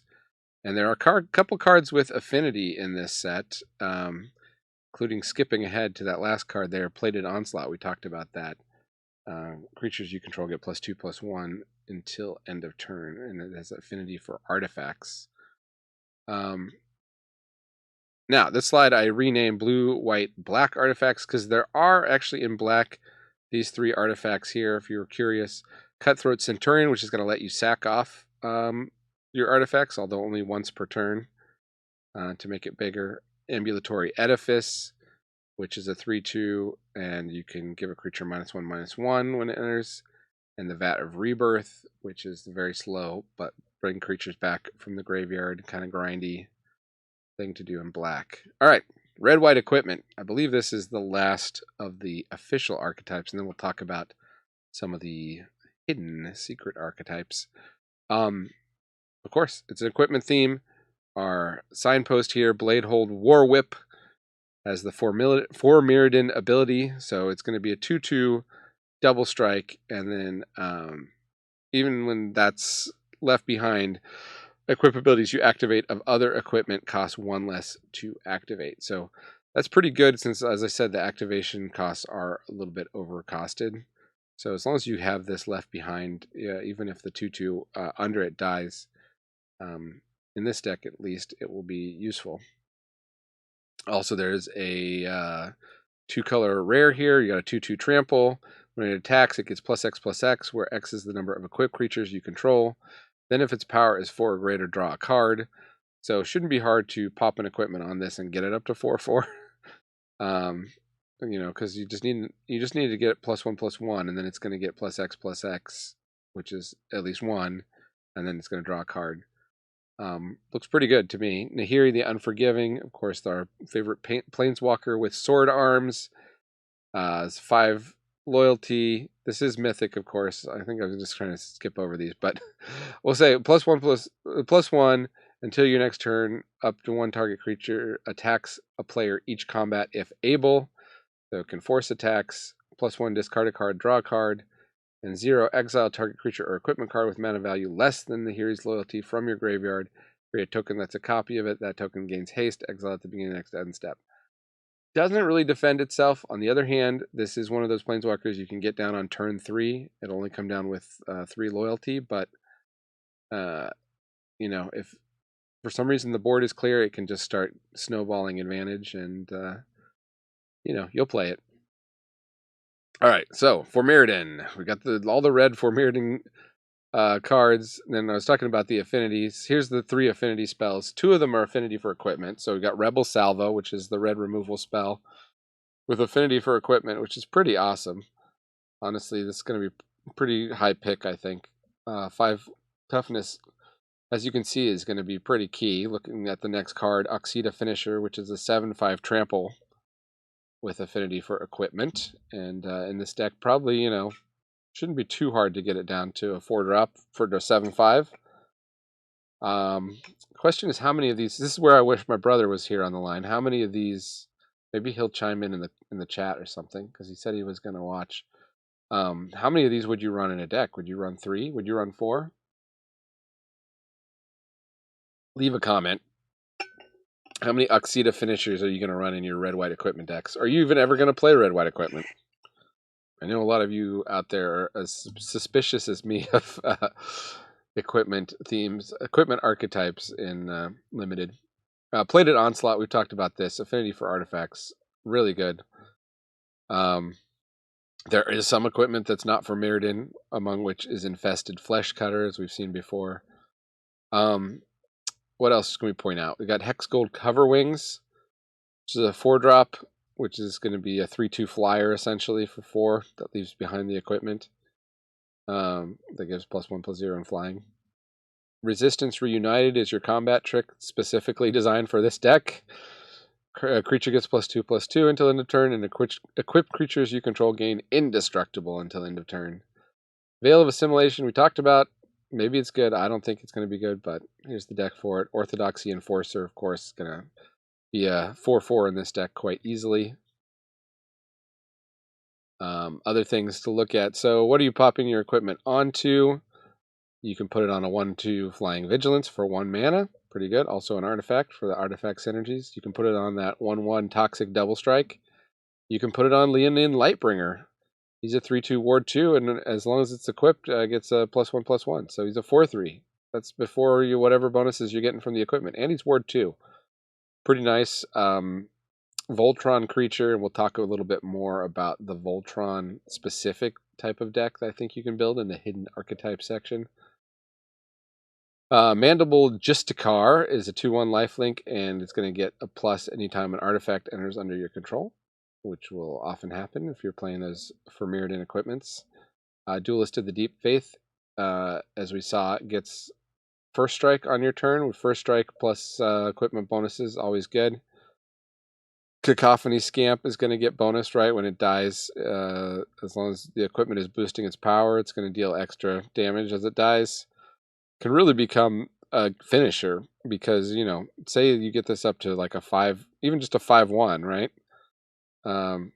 First of all, if they don't block it, you can sacrifice it because after it deals combat damage, you can sacrifice it. So that's 10 damage in this hypothetical 5/1 Cacophony Scamp scenario. And if they do block it and kill it, that's still 5 damage. You can go right to their face. So can be a very tricky thing to deal with. Exuberant Fuseling, also just a cheap trample creature, is a nice one to pop equipment on. Similarly, Furnace Punisher, cheap menace creature, is good to pop on. Don't think you'll ever get that 2 damage to a player unless they control 2 or more basic lands thing. Maybe for some reason they played like 2 dual lands for their first 2 turns or something, but this should almost never happen in limited. Blade Graft Aspirant is another one. It's not as good stats as Furnace Punisher, but it is common, and this is like the deck for it, right? Equipment spells cost 1 less to cast, and activated abilities of equipment you control that target it cost 1 less to activate. So really solid common for this deck. Definitely one to look out for. And of course there is the Shrapnel Slinger that can is an artifact, so there are some artifact synergies. Not specifically equipment synergies, but just a 2-drop artifact that you might want to consider or look out for on the opponent's side. All right. Hidden archetypes. If this set truly is the Prince set that people think it might be, then you're going to see a ton of 5-color greed piles. I think there's been some argument that there's not enough fixing to do this consistently, but I really think there kind of is. There's stuff like, well, Atraxa Grand Unifier is the only 4-color. It's the only one that has 3 colors as a spell. But you're going to be able to cast it if you really want to, I think. And if you get Seed Core, you're going to be able to build a 5-color Phyrexian deck. And as usual with these 5-color greed pile decks, probably want to have green be one of your base colors, so you can get the fixing like Armored Scrap Gorger.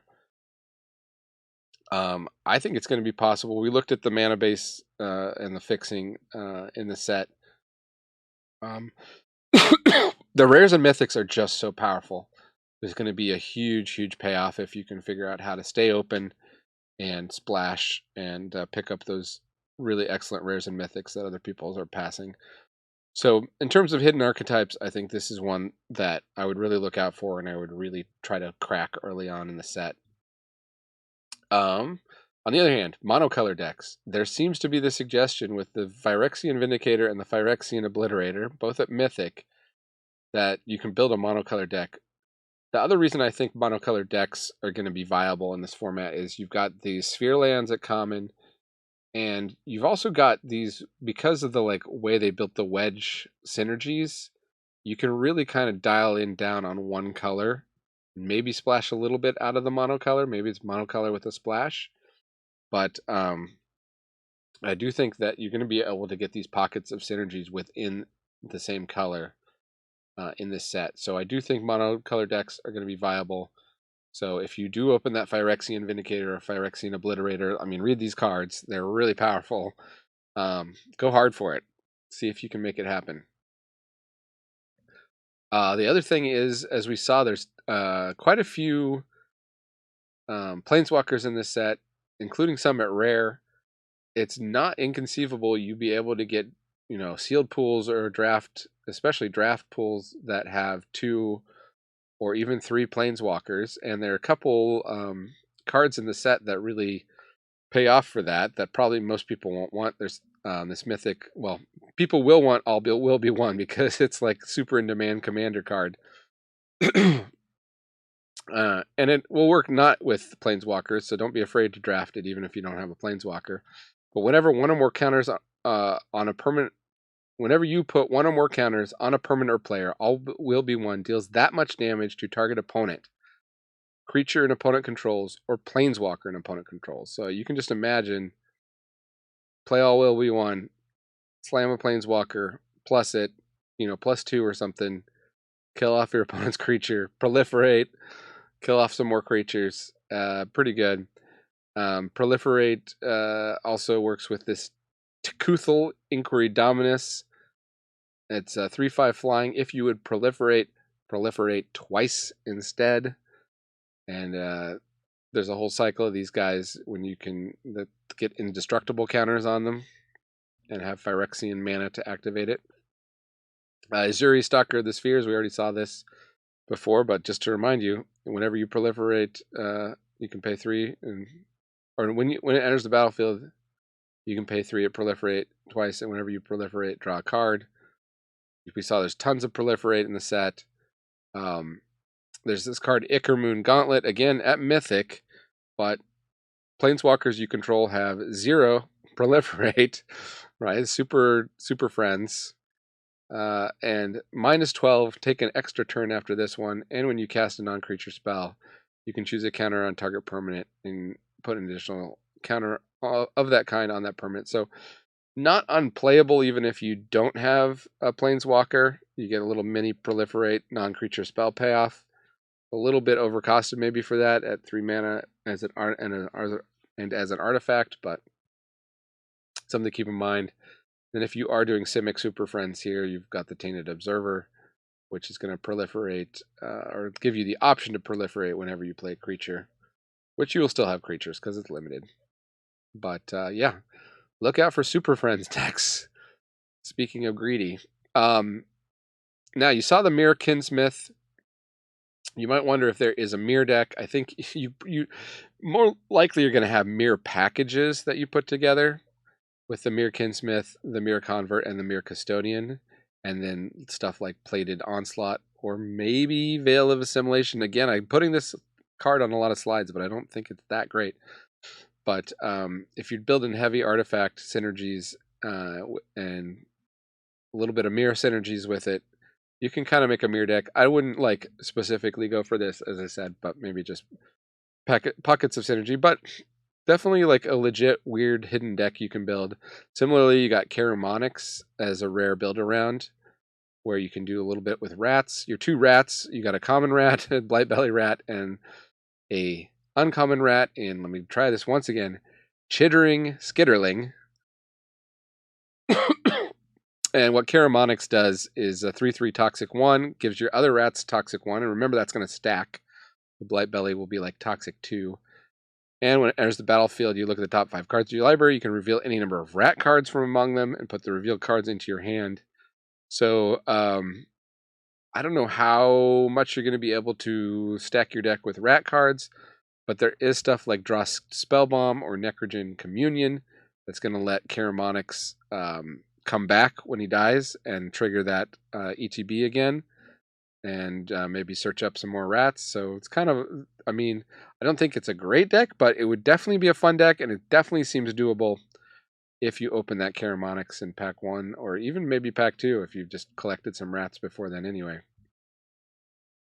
All right, Voltron. This is where you build up one creature and make it really big and really hard to deal with. I always like to do this. This is one of my favorite, my brother's favorites in a format, things to do. We talked about Cacophony Scamp being a good one because even if they kill it at a certain point, they're going to die. Bladed Ambassador in white is a 3/1 oil counter card that lets you remove an oil counter to give it indestructible. So that's a good one to pop auras and equipment on and make it into a Voltron creature. Probably not as good as its other friend at the 2-drop slot in white, Jawbone Duelist, which is a double strike Toxic 1. And then, of course, there's some giant green creatures that, if you get these, you could kind of go all in on it. Thrun, Breaker of Silence is a super bomb, 5/5. Spell can't be countered. Trample can't be the target of non-green spells your opponents control or abilities from non-green sources your opponents control. So, You got to block it, I guess, if you want to stop it. And as long as it's your turn, it has indestructible. So even if you do block it, your guys are going to die. It's not. So, this card is really busted. This is like an A++ S tier bomb. But you know, it's trample, so you can also just start loading stuff on it because your opponents are going to have a hard time dealing with it. There's also Zopendrel Hunger Dominus, which is a 4/6 reach, and at the beginning of each combat, double the power and toughness of each creature you control until end of turn. So it's going to attack huge. Maybe put some equipment on it that gives it trample if you can. And you can sacrifice a couple creatures, and if you do, you put an indestructible counter on it, so it just becomes really hard to deal with. Of course, you can also pump up your Voltron creature with Titanic Growth, which is a really cheap way to get lots of power. Hexgold Hoverwings to give it flying is a good one. In terms of enchantments, you got the Zealot's Conviction in white, you got the Maze's Mantle in green, and then lots of ways to protect it, right? You got Tyvar's Stand, which is just an excellent uncommon. It's a green and X. Target creature you control gets +X/+X and gains hexproof and indestructible until end of turn. So use it to finish for damage, or use it to give it hexproof and indestructible, or both. Resistance United, as long as you're playing with equipment, is going to be a way to give it indestructible. And then offer Immortality in black if you happen to be doing some kind of Voltron black thing. We'll give it Death Touch and Indestructible. Another just really nasty combat trick. Everybody wants to know, is there a mill deck in the format? There definitely is. Probably if you open Jace the Perfected Mind is the number one reason to play it. Go all in on mill. It's a mythic, but it does have a -X. Target player mills 3 times X cards. So essentially, in limited, come down, mill you for 15 on turn 4. And then you just want to back that up in your deck with Font of Progress. Or if you're a really grindy deck, definitely don't recommend this as an advanced strategy, but there is this guy, Transplant Theorist, put target card from your graveyard on the bottom of your library. You can just stall the game out and keep looping the cards to the bottom of your library. And then you realize you ran into that guy that played all the cards he drafted, and you still lose. But you're going to have a lot of fun doing that anyway. Okay, Reanimator. There's an uncommon here, Vat Emergence, which puts a creature card from graveyard onto the battlefield under your control. Sorcery speed. Black card, very standard. It's got a little proliferate attached. Not really relevant to this deck. There's also a rare Black Sun's Twilight. If you can get 6 mana and cast it, you can bring back a fairly large creature, actually, or more. So, maybe not the best, like, cheat on mana costs, but still. There are so many rare and mythic rare bombs in this set. I can definitely see just running off-color stuff with, if you can get a couple of these Vat Emergences and a couple ways to get things in the graveyard, you can definitely build this deck. This might actually be the best way to get Atraxa Grand Unifier out. 7/7 flying, Vigilance, Death Touch, Lifelink. That 4 different pip cost is really rough on Atraxa, but, you know, and similarly like Capricious Hellraiser, getting those 3 red pips is really rough, but if you can just get it in the graveyard and then pop it back out, that can be game over. In terms of like building around with like less rarity, Paladin of Predation is a pretty good target here. 6/7 Toxic 6 is going to be a really tough body to deal with. Tyrannax Rex, here's another mythic with 4 green pips. Trample Ward 4. Once you get that out, it's going to be really rough. So how do you get the stuff in your graveyard? You can do in blue, you got Quicksilver Fisher or Transplant Theorist. In red, you got Axiom Engraver and Thrill of Possibility.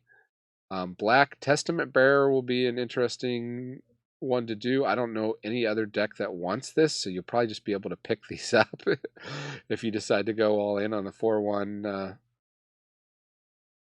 Well, I guess you put 1 into 4/1, draw a card, put 1 into your hand, the rest into your graveyard. Maybe other decks will want it.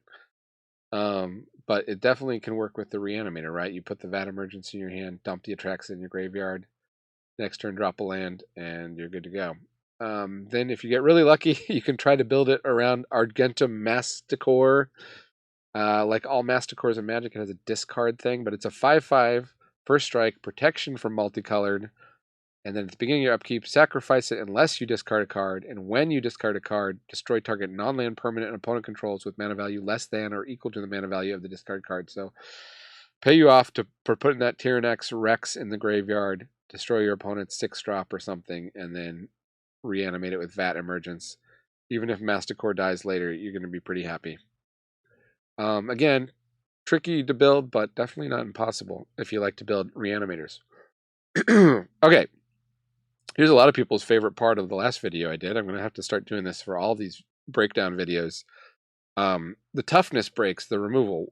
It's so hard to understand the removal of a set early on, unless you're looking at like how many creatures, what percentage of creatures in the set is this killing. So I looked at in terms, and this is also good not just for removal, but in terms of combat, right? If you're trying to evaluate the creatures in your first pack here, like what does it mean when a creature has 4 toughness, 3 toughness? Like how much of that is how's that gonna do in combat here, and at least against the commons and uncommons? So at 1 toughness, we got 22 common / uncommon creatures, and of course many 1/1 mites and goblins tokens. And then very interesting how they built this. This 22 1 toughness, 22 2 toughness, 22 3 toughness. Very symmetrical. Even very close to 22 4 toughness. There's 19 creatures at 4 toughness, which is quite high. And then at 5 toughness, 10 creatures. Again, fairly high. And then, but only 2 creatures 6 or more toughness. So we've seen like the Paladin of Predation is your biggest one. And then you got stuff like Crawling Chorus, which is a 1/1 that dies into a 1/1 at the bottom there. So what does that mean? I'm going to start with the red removal suite because red's, damage dealing ability is in numbers, and that's going to make a big difference. You got stuff that deals 1 damage, like Hazardous Blast. Ignore that Sawblade Scamp. I thought it could target a creature. It can't. It can only deal damage to an opponent. Hexgold Slash can either deal 2 damage, or if the creature has Toxic, it deals 4 damage to the creature. I think that's going to be a pretty good common.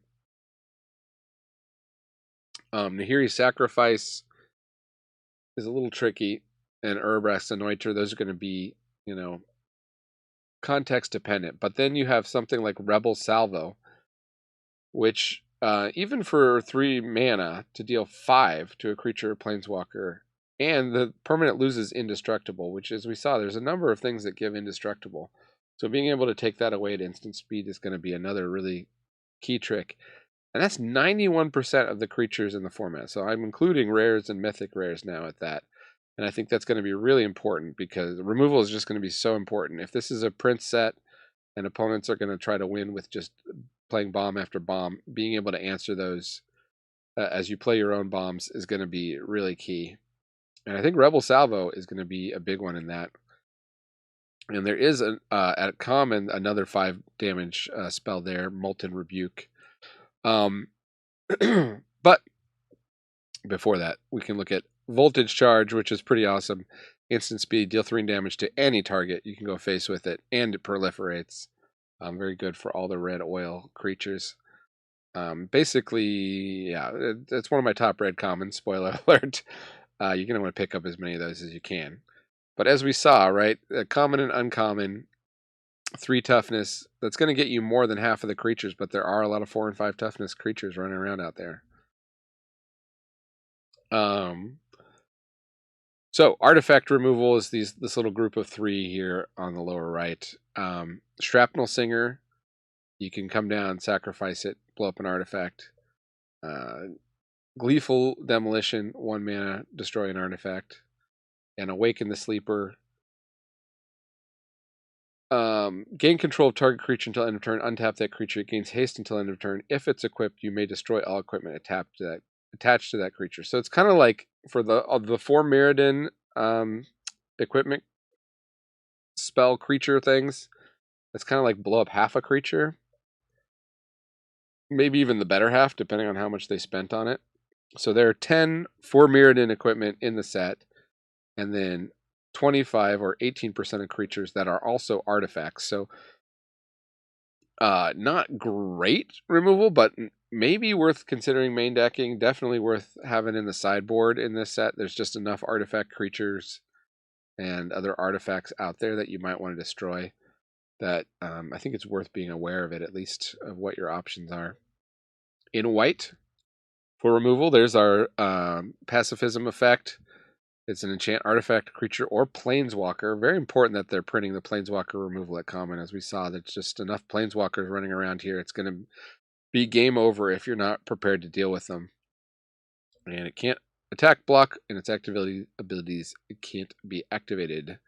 There's also this O-ring type effect, ossification. You have to enchant a basic land you control, not hard and limited. And when it enters the battlefield, you exile a creature or planeswalker until it leaves the battlefield. Green can remove it, but other colors are going to have a real tough time. Charge of the Mites, we saw this one. It's the classic, like, deal damage, instant speed equal to the number of creatures you control. A little bit tricky. Opponents can't interact with that. It does have the fail case, though, of just making a couple creatures. Annex Sentry is the 1/4 kind of O-ring on a creature effect, but only for small stuff. And then we got Vanish into Eternity.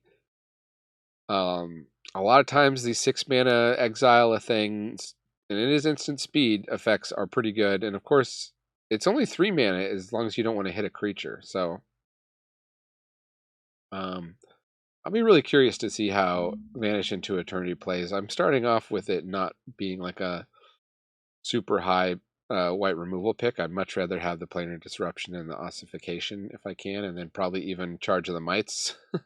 Probably any of these cards before I take Vanish into Eternity, but maybe, I don't know, the games are going long and you need to be able to exile your opponent's bombs because they keep coming back or something. We'll see. Blue removal. Blue, you have to use the term removal lightly. It's more like interaction. You've got Surgical Spell Bomb, which is a bounce draw card for 4 total mana investment. Mesmerizing Dose is really where it's at here. That's your one thing that's going to lock something down for good. Doesn't deal with planeswalkers. And you got Serum Snare, and you got Tamiyo's Immobilizer. You're really going to have to... I talked about this before in the proliferate control blue-black decks. You're really going to have to proactively kind of counter the best stuff. And that's going to be tricky to know when to leave that mana up and when not to.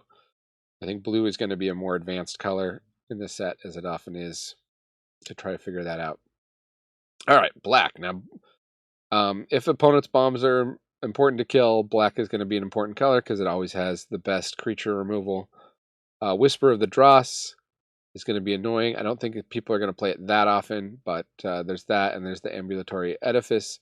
We saw there's a decent amount of 1 or X1s running around, especially that blue-black Signpost uncommon that you're going to want to kill. Moving up, Anoint with Affliction is going to kill about 60% of creatures in the format. 59% of creatures have mana value 3 or less. And then once you get to that Corrupted, you just exile the creature totally for 2 mana, instant speed. Seems like pretty good. I'm definitely making that one of my top common picks for black.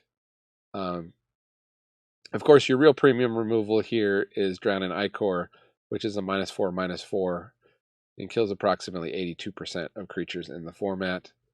Annihilating Glare will be good in some decks that have the creature to sacrifice, and it is a 5 mana, just straight up sorcery speed removal, which will be, if there are enough bombs, maybe it's going to be good. And there are these 2 Edict effects. Those should also be totally viable, although there are a lot of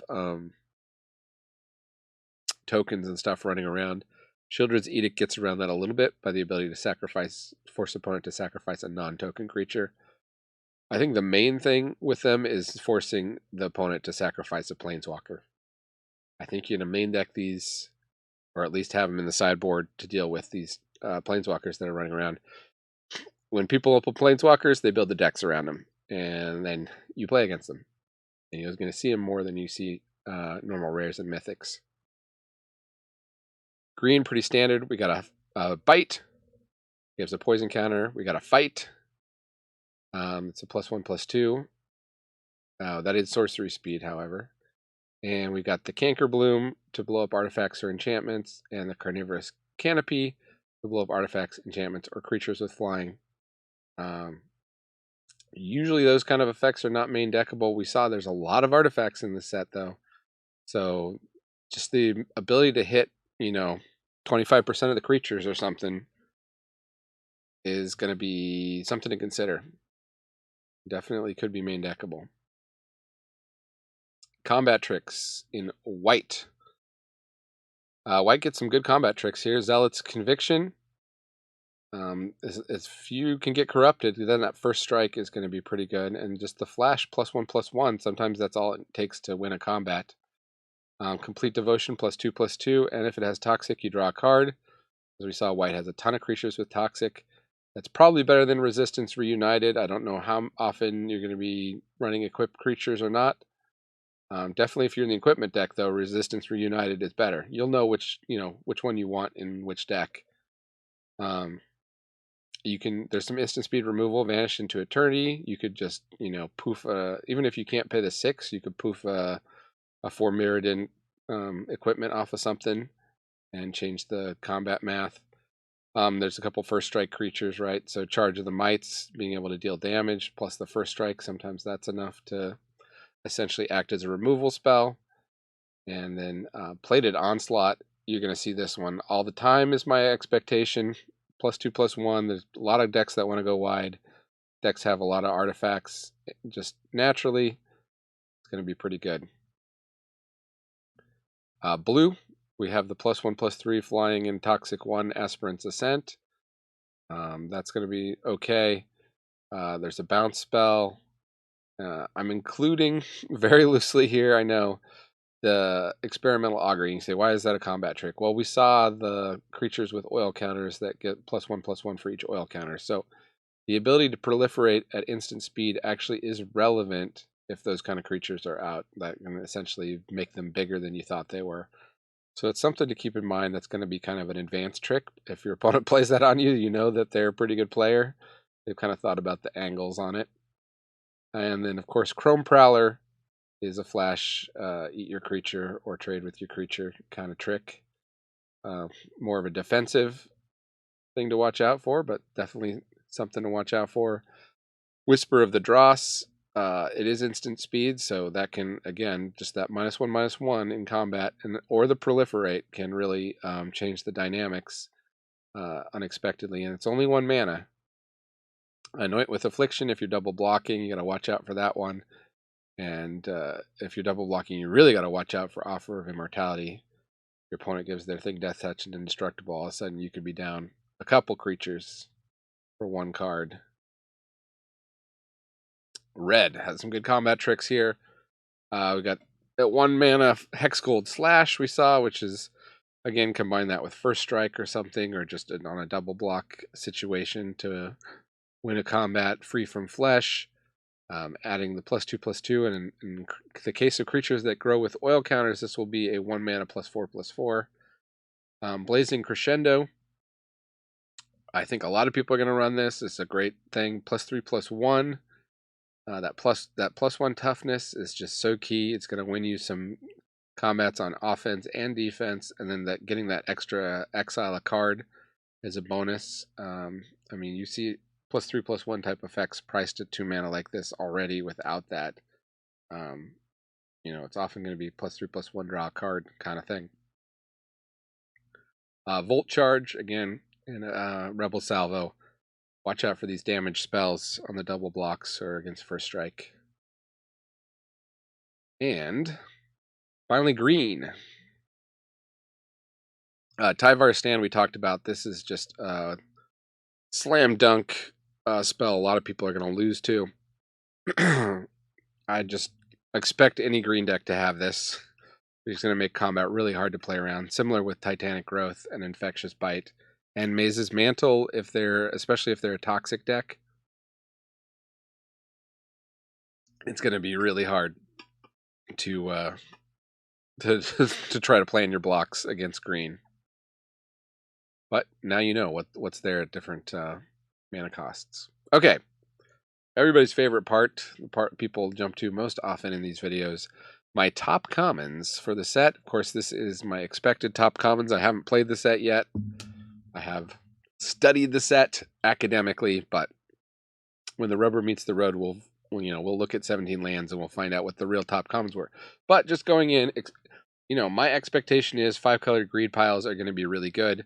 So things that fix your mana, like Terramorphic Expanse, Dune Mover, and Prophetic Prism, across the board, the colorless cards I think are the best. Maybe some people will say, the Sphere lands or something else, but I think 5-colored greed piles are going to be good. And if they are, these are the cards you're going to want in colorless. In terms of white top commons, I think you're going to want this Planar Disruption. This is great removal. Hits creatures, hits artifacts, hits planeswalkers. 2 mana. Enough said. White looks like they're going to go wide. The ability to get in the air is going to be good, always. So Incisor Glider just looks like, and then it also is going to trigger artifact synergies. Incisor Glider to me looks like a slam dunk 2-drop. A 1/3 body also blocks really well on turn 2. Just the whole Incisor Glider seems to have the whole package to me. And then again, I think removal is going to be important. Charge of the Mites, and then that ability. It's either removal or it's 2 bodies for 3 mana, instant speed even. Guess I should have put that in the I did put that in the combat tricks because you can make 2 1/1s also, but they can't block. So I guess that's not the second part is not the combat trick. The first part is blue. This is a tough decision for blue. I think it's kind of for the same reason I like the artifact creature in white. The 1/1 flying vigilance dies into a card. Malkator's Watcher looks like it will just be like a bread and butter kind of 2-drop. You won't feel bad trading it off, but you also won't feel bad just sitting there in vigilance attacking for 1 in the air until your opponent gets air defenses, which may not be ever. This could be a 2 mana, gets in 4, 5, 6 turns in a row. Just deals a lot of damage over the course of the game, and can sit back and block. Chump block almost anything. Experimental Augury. Again, I don't know. Maybe you would rather put a counter spell in this slot here. But this is a good one to hold up. It's got the proliferate, got card selection. It's going to help you hit those land drops. I'm definitely looking at Experimental Augury. And then I think the uncontroversial pick here is the Mesmerizing Dose. As I said, blue doesn't have a lot of ways to deal with threats that get on the board before they could counter them. And Mesmerizing Dose is that. So choose it early, choose it often in your blue decks. Black, much stronger top commons here. Offer Immortality. As I said, this is just going to wreck people a lot of times. We've seen these combat tricks that give Indestructible or Death Touch in the last couple sets just be really good. And I don't think this one will be any different. Anoint with Affliction, we talked about how that hits a sizable percentage even before the Corrupted thing goes online, and a lot of your black decks will be able to get to Corrupted, I will expect. And then again, if removal is really key in this format, which it looks to be, and these are all essentially removal spells, Annihilating Glare, overcosted to be sure, but at common, there's enough token creatures running around. I think Annihilating Glare will be a slightly higher pick than this type of card usually is. And a lot of these giant bomb rares and mythics, you'll be glad to pay 5 mana to remove at sorcery speed. You'll be quite happy. Top commons red. Well, we know Volt Charge is going to be a great one. It's going to be, you're not going to see a lot of those get past. 3 damage to a target, proliferate. Chimney Rabble, I just like a 3/3 that creates a body. It doesn't really fit into a lot of synergies, but in that case, maybe it's, it fits into the sacrifice synergies, but 3/3, it's 4/4 power, 3/3 of it haste. It just seems like it could be pretty strong. And then, of course, that Blazing Crescendo, one of my favorite combat tricks of recent memory. Should be pretty fun to not only get in for extra damage, but use it to impulse draw a card. Top commons green, Contagious Vorak. Talk about cards that you won't see past that often. 3/3, draw you a land. Is just it's going to be a good stats on the ground, and it's also got that proliferate backup option, which is good in so many of the different archetypes, as we saw. You got Ruthless Predation, which is your green removal. The +1/+2 is going to open up attacks also, so it's going to be good for aggro. And then I would like this Oil Gorger Troll. I don't think it will be that difficult to play on turn 5 with a permanent having an oil counter on it. I mean, don't put this in your deck if you're not going to be able to draw the card, but a 3/4, gain you 3 life, draw a card. I think people will find that that's pretty good and pretty solid. All right, so usually in a set there are a bunch of cards that it's like, well, it's not really for limited. Don't bother. If you see this in your pack, just skip over it. This set is not so much like that, but these are kind of my picks of like, they're still probably ones that if you're trying to win, you're not going to do. Minor Misstep, there's not a ton of spells with mana value 1 or less, and the fact that unless you know you're going to be on the play is a really bad spell, really bad top deck. It's a total constructed card. That one's slam dunk. Don't draft it. Staff of Completion, this just costs a lot of life to do anything. I'm not super fan of it. It's probably pretty good in Commander, so we'll have some value for that kind of thing. But I think if you're trying to win, that's a skip. If you're drafting Phantom, just forget it. Unnatural Restoration, it's not unplayable, right? But you are paying 2 mana, and is the Proliferate worth that much, or to get back something that's already died? Certainly in decks that can mill, maybe it's a little better if you're playing that 4/1 that mills a little bit. But again, Unnatural Restoration, I think people are going to value this a little higher than they should. Veil of Assimilation, we talked a lot about. Despite all the artifact synergies, it just seems overcosted. How often are you giving stuff +1/+1? And it's once per turn? Or maybe 2 times per turn? It could be in the right aggro decks, it's going to open up attacks, but until I see it proved, I'm going to just say, like, I'd rather have a creature. Similarly, Evolving Adaptive, I think this is going to grow too slowly. It's not going to necessarily keep up with the pace of the game. But if you need like a 1-drop with oil counters, like, it's still playable. Similarly, Vat of Rebirth seems really slow. You have to have artifacts or creatures die to give it oil counters, and then you have to get up to 4 oil counters to bring something back. But like, you can probably do that over the course of the game, bring back 1 thing, but then you paid 4 mana to bring a thing back from the graveyard. It is to the battlefield. I should put that on the Reanimator page, actually. Filigree Silex. This is like, what, you gotta tap it, put an oil counter on it. Oh yeah, so this is like a slow ratchet bomb type thing. Again, not unplayable. There's the magical Christmas land of remove 10 oil counters from among it and sacrifice it to deal 10 damage to any target.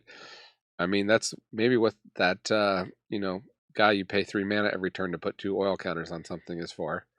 And just somehow sit back and then 10 your opponent. Get him down to 10 and then 10 him with, Hidetsugu's Hidden Right.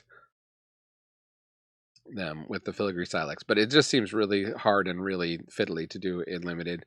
Similarly, Soulless Jailer, clearly a constructed sideboard card. Mirren Safe House, like, how many land cards are you going to have in your graveyard in limited? And that's, again, like a commander type card. You can skip that one. Monument to Perfection, very slow. 2 mana to get on board, then 3 and tap to search your library for a land. And then that only goes into your hand. It doesn't go into the battlefield. Eventually, it can become a 9/9, so that's pretty good. But you have to have 9 or more lands with different names, so you got some serious deck building cost to it. I mean, like, get all your sphere lands. Maybe if 5-color greed piles are a thing, this is like something you just throw into your 5-color greed pile. It does help fix your lands. Mycosynth Gardens, as the X and tap becomes a copy of a non-token artifact you control with mana value X. Okay, I mean, it's value, but there is a pretty big cost and limited to playing land with colorless. And we talked about Malira, the Living Cure, like defense against poison decks. You're not getting the full value out of that card, although it is the 3/3 for 2. So, I mean, that's solid and limited. What are you going to do? Again, like, a lot of these are not unplayable, but I think they're on the lower end of like stuff you should look at. On the higher end, however, at Mythic, Windmill Slam, that Sword of Fortune Frontier, if you see it, goes in any deck. Great card. Can even open up equipment synergies for you. Thrun, Breaker of Silence, we talked about this in the Voltron section. I mean, this is just ridiculous. You essentially have to have that red removes... Oh, you can't even play that because it can't be the target non-green spells your opponents control. Like, there's really like no way to kill this. I don't know what you have to like make your opponent sacrifice their whole board with edict effects or something. This card's ridiculous. It shouldn't be it should be mythic or something. I don't know. For uncommons, I really like the Vivisection Evangelist. I think it's gonna be Ravenous Chupacabra. That's attached to a 4/4 vigilance. I mean, even if you don't blow up your opponent's creature, a 4/4 vigilance body is no joke. And then common, my pick right now at least, is the Contagious Vorax. 3/3 most of the time draws you a land. I think it's just pretty good. Okay, well, did you watch all 4 hours? Leave a comment or comment about how many games you think are going to end with somebody dying from poison in this format. I've heard estimates of like 25%. Could be. It looks like more of the time they're trying to get to corrupted.